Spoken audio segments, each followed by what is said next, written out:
रमाइलोको कारणले हो।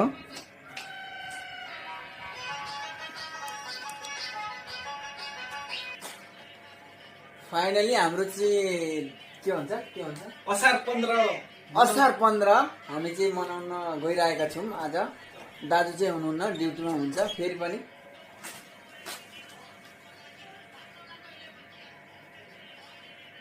अब यो एउटा चिसो भइगयो पर्मानेन्ट। अनि यो गुड भयो, अनि चिरा भयो, दही भयो, केरा भयो,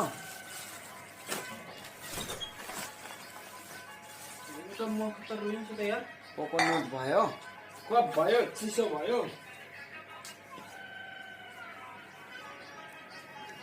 फाइनली यति सामान भयो हाम्रो।